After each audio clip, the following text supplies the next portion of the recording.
Welcome दोस्तों to my YouTube channel. तो मैं आज आपकी दोस्त सीमा आप सबके लिए क्लास 8 का फर्स्ट चैप्टर हिस्ट्री का लेके आई हूँ। तो चलिए शुरू करते हैं एनसीईआरटी का चैप्टर फर्स्ट।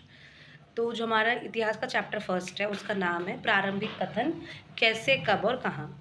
तो इसमें जो शुरू का दे रखा है, तारीखें कितनी महत्वपूर्ण है। यानी कि जो ऐसा माना जाता है, बहुत सारे लोग ऐसा मानते हैं कि जो इतिहास है ना वो सिर्फ तारीखों का ही क्या है, गुच्छा है, जिसमें कि हमें तारीखें याद करनी पड़ती। जैसे कि कोई राजा कब बना, कब उसका बच्चा पैदा हुआ, कब उसकी शादी हुई, राजा ने कौन कौन सी लड़ाइयाँ लड़ी, हम इन सारी चीज़ों के बारे में पढ़ते हैं इतिहास में। लेकिन आपको क्या लगता है इतिहास केवल क्या सिर्फ तारीखों से जुड़ा हुआ है? तो इसका आंसर है नहीं, क्योंकि हम इतिहास के द्वारा कैसे करके कोई समाज बना, कैसे करके कोई संस्कृति बनी, इन सब चीज़ों के बारे में भी जानते हैं। ठीक है, जैसे इसमें दिया है कि लोग किस तरह अपनी रोजी रोटी चलाते थे, वह क्या पैदा करते थे और क्या खाते थे, शहर कैसे बने और बाजार किस तरह फैले और किस तरह रियासतें बनी, नए विचार पनपे और संस्कृति व समाज किस तरह बदले, ये सारी चीज़ें भी हम इतिहास से ही जानते हैं।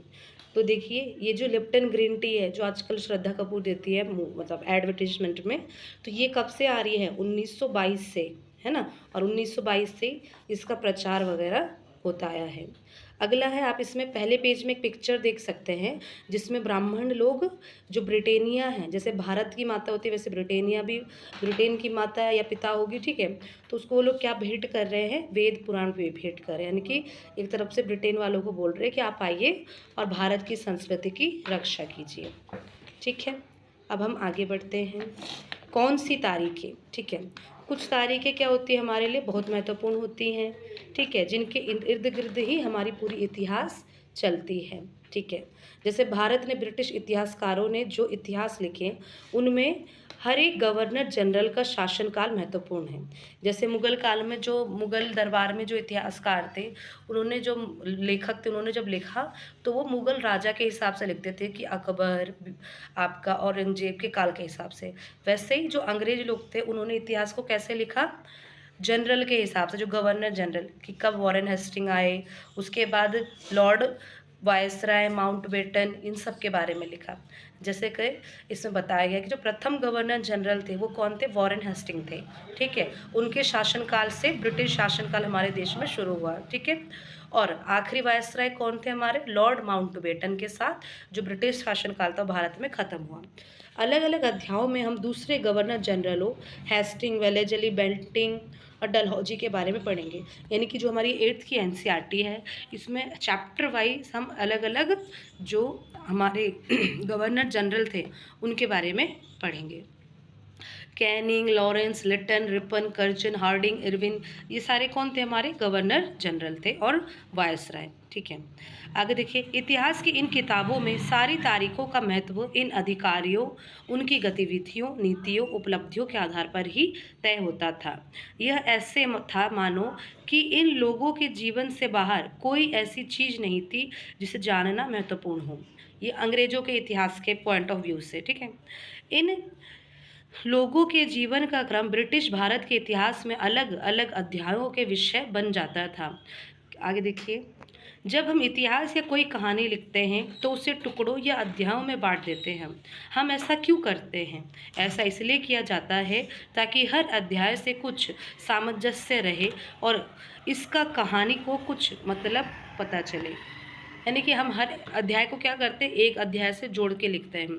जैसे कि कब लॉर्ड माउंटबेटन आपका एक तरफ से गवर्नर बना, कब वो कौन सी नीति लेकर आया, कब उसका शासन खत्म हुआ, ये सारी चीज़ें हम अध्यायों के हिसाब से लिखते हैं।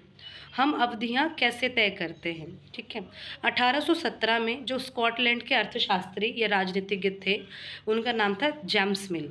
जेम्स मिल ने भारत की हिस्ट्री को, इतिहास को 3 भागों में बांटा।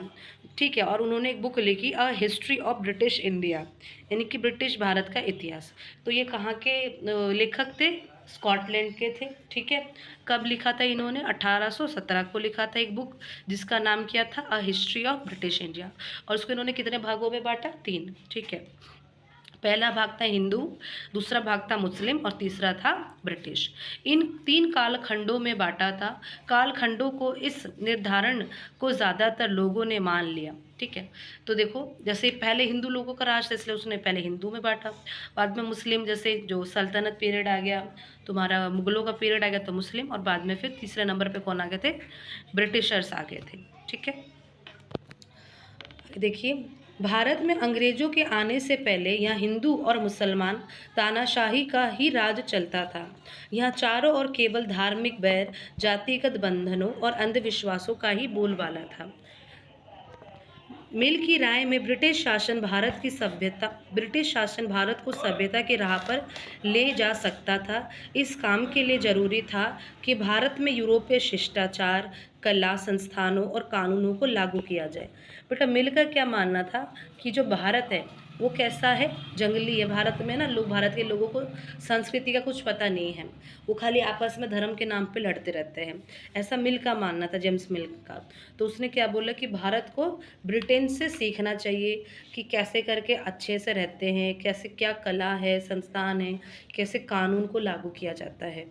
ठीक है, यहाँ तक कि सुझाव दिया कि अंग्रेजों को भारत के सारे भूभाग पर कब्जा कर लेना चाहिए ताकि भारतीय जनता को ज्ञान और सुखी जीवन प्रदान किया जा सके। उनका मानना था कि अंग्रेजों की मदद के बिना हिंदुस्तान प्रगति नहीं कर सकता। आगे देखिए, इतिहास की इस धारणा में अंग्रेज शासन प्रगति और सभ्यता का प्रतीक था। अंग्रेजी शासन से पहले सारा अंधकार का दौर था। मतलब वो जो जेम्स मिल था वो क्या सोचता था कि जब तक अंग्रेज लोग आए, और अंग्रेज लोगों ने क्या किया, इन लोगों के लिए बहुत मदद किया, और इनसे पहले क्या था, यहाँ पे अंधेरा ही अंधेरा था, यहाँ का शासन व्यवस्था बहुत ही बेकार था। ठीक है, अगर ऐसा करते तो इसका मतलब यह कहना है कि औरों के जीवन और तौर तरीकों का कोई महत्व नहीं होता। हमें याद रखना चाहिए कि प्राचीन भारत में सारे शासकों का भी धर्म नहीं होता था। मतलब सारे जो शासक थे उनका एक ही धर्म नहीं होता था, अलग अलग शासकों का अलग अलग धर्म होता था। अंग्रेजों द्वारा सुझाए गए वर्गीकरण से अलग हटकर इतिहासकार, जो भारतीय इतिहासकार थे, उन्होंने इतिहास को 3 भागों में बांटा, प्राचीन, मध्यकालीन और आधुनिक, जिसे कि हम अभी पढ़ते हैं। अंग्रेजों ने इतिहास को किस में बांटा था, हिंदू, मुस्लिम और ब्रिटिश, जबकि भारतीयों ने किस में बांटा, प्राचीन, मध्यकालीन और आधुनिक। प्राचीन इतिहास में हम क्या पढ़ते हैं, हड़प्पा सभ्यता के बारे में पढ़ते हैं, कैसे करके मानव सभ्यता शुरू हुई उसके बारे में पढ़ते हैं। मध्यकालीन में हम क्या पढ़ते हैं, ये जो दिल्ली सल्तनत है, मुगल काल है, उसके बारे में पढ़ते हैं। और आधुनिक में क्या पढ़ते हैं, जब अंग्रेज लोग भारत आए, उन्होंने कैसे करके भारत में आकर भारत को धीरे धीरे अपने कब्जे में लिया, कैसे करके मुगल सल्तनत जो थी वो ख़त्म हो गई। ये सारी चीज़ों के बारे में पढ़ते हैं कि कैसे करके अंग्रेज़ों को फिर भारत से वापस भगाया गया। ये हमारे आधुनिक इतिहास में आ जाता है। इस विभाजन की भी अपनी समस्याएं हैं। इतिहास को इन खंडों में बांटने की यह समझ पश्चिम से आई है, यानी कि ये भी हमने एक तरह से ब्रिटिश से ही सीखा है। ठीक है,